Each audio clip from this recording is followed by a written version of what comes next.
Hello, here we are with an unboxing of the Samsung Galaxy Note 10.1. So this is like an evolution of their Galaxy Note range, or you could even argue a crossover to their Galaxy Tab range, but it's called the Note 10.1. Here we've got the 16GB 3G version in white, but they come in an array of different versions, including a 32 and 64 gig with or without 3G, and also in grey or white. So this is all the official packaging. Got Galaxy Note all over it. On the back here we've got a rundown of some of the main specifications. So we've got a quad-core 1.4 GHz processor. We've got a WXGA 1280 by 800 10.1-inch display. We've got the S Pen. We've got 2 GB of RAM. We've got HS DPA on here and HS UPA. GPS including GLONASS for a more accurate position. We've got a 5 megapixel camera on the back and a 1.9 megapixel video camera. Full HD video recording. We've got a 7000 milliamp hour battery, Wi-Fi, Bluetooth. You've got the product number here of the GT-N8000, and you've got the GT-N810, which is the Wi-Fi only variant. So without further ado, let's unbox this. So here is the device, and we'll come back to that in just a moment.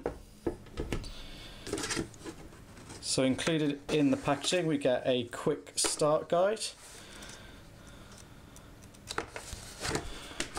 We get the warranty card. We're provided with a set of in-ear headphones with inline microphone and controls. They're white to match the colour of the device. Got some sort of little accessory here, not entirely sure what that is for. Looks like it could be to do with the S Pen replacement tips for the actual S Pen. We've then got a USB cable, so standard USB on one end, and on the other it's a 30-pin proprietary.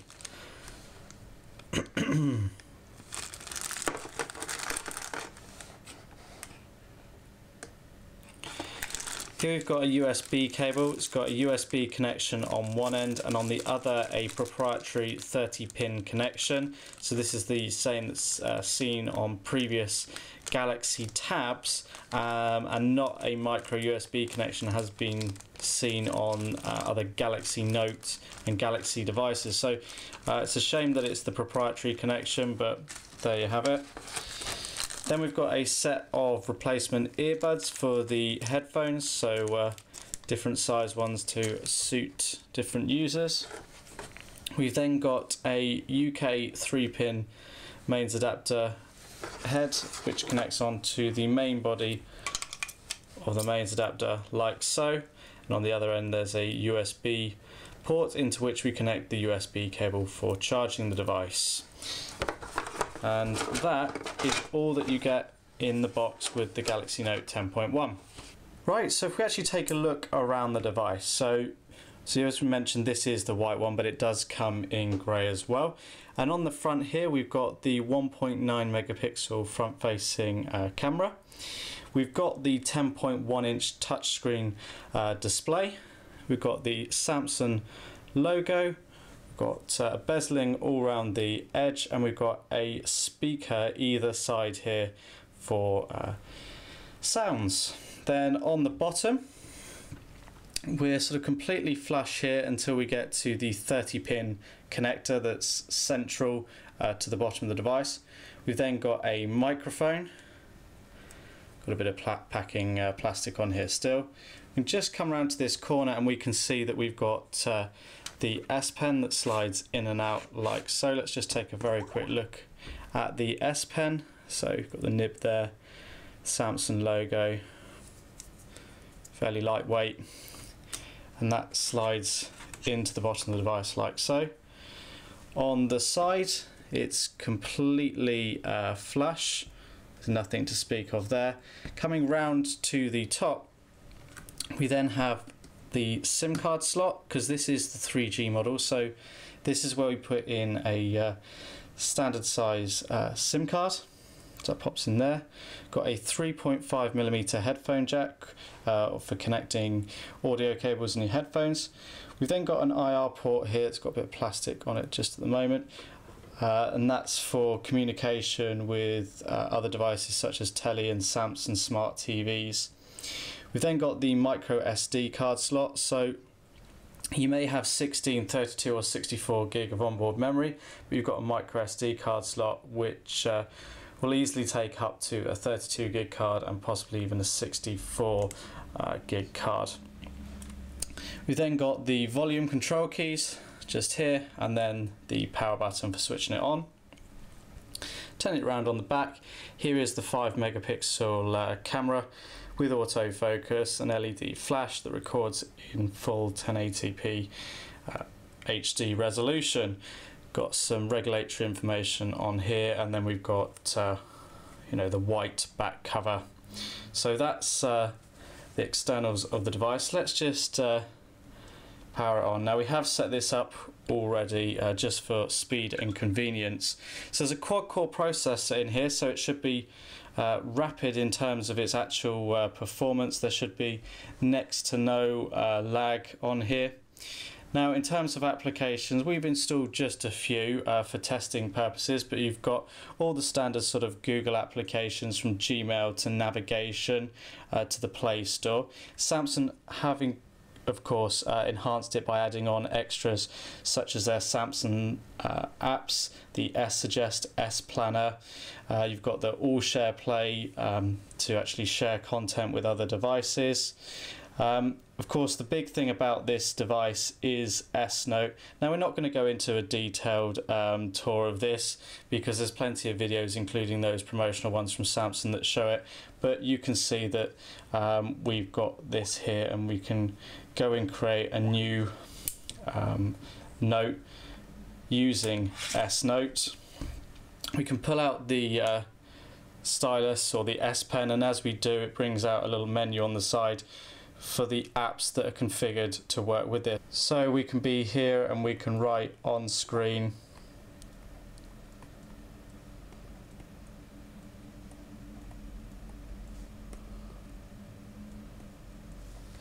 You get the idea. We can then use things such as the eraser to rub things out. We've got the formula that works out and puts it into normal text. We've got options to sort of go full screen. We can clear it, go in there again. Got different functionalities. So we've got the shape match. So that's put into a perfect square. Let's put a circle into an oval there. We can probably do a triangle, and it's gone into a triangle as well. We've got different options on the brushes, the thickness, the colour. So there's lots of scope in terms of what you can do with the S Note application. You've got the ability to actually move bits around like so. Choose the thickness. You get the idea in terms of what we can actually do with this application. So there's plenty of things here. We've got the ability to save, close. We've got the ability to share it and do many things such as print. So we've got this multi-screen option whereby we can actually run a couple of things side by side. So here we've got the internet and we've got S Note open at the same time. So we can go off to Clove. We're running over Wi-Fi here. We can browse our website as if we would normally, but we've still got this then side by side, so we can do things on screen if we like.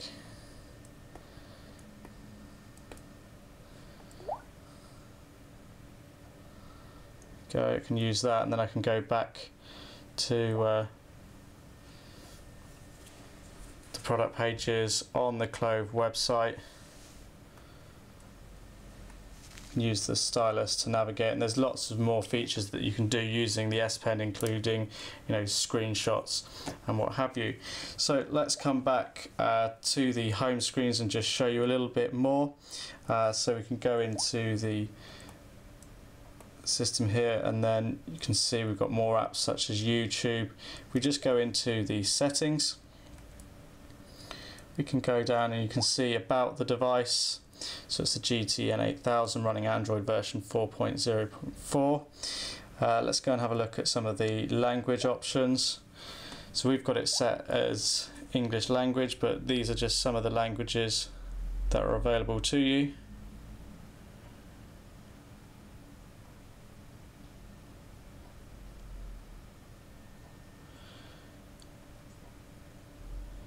And these are languages for the actual menu system, but we look at those in more depth in another video.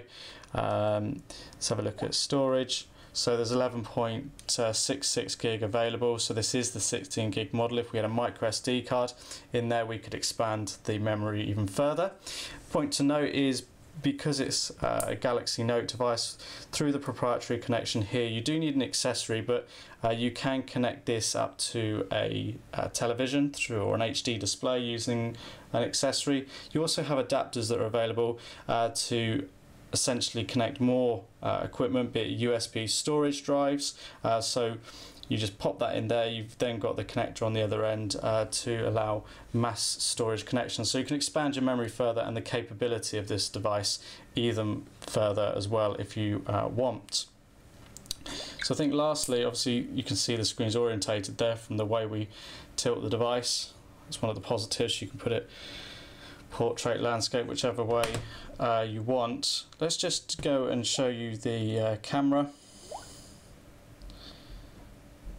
Not that you'd really be using the camera too much on this, or I can't imagine anyway. You've got the sort of normal camera controls that you see. You've got the ability to flick between the front facing and rear facing camera. You've got the ability to set the flash settings. You've got shooting modes. You've got effects, balance controls. You've got more advanced settings as well: exposure value, focus, resolution, ISO, lots of opportunities there. You've then got the ability to record video as well, and you've got a similar array of settings, albeit more focused for the video camera. So you saw the web browser in action, but very quickly we'll just go and put this full screen. If we just close the there, and we've gone to full screen, and we can browse the web page as if we would almost on a normal desktop. We can play YouTube videos. It's gone into the YouTube to actually watch that.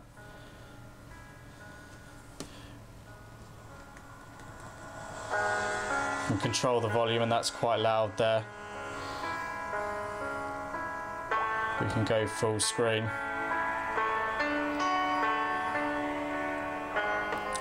Let's come at that. So another feature on here is Smart Stay. We've seen this on the Samsung Galaxy S3, but that basically means that if you're looking at the screen, it uses the front-facing camera to detect that and doesn't turn off the backlight, but you do have to have that set up. And you've got their pop-up play application, which is their video player. Let's just go into that.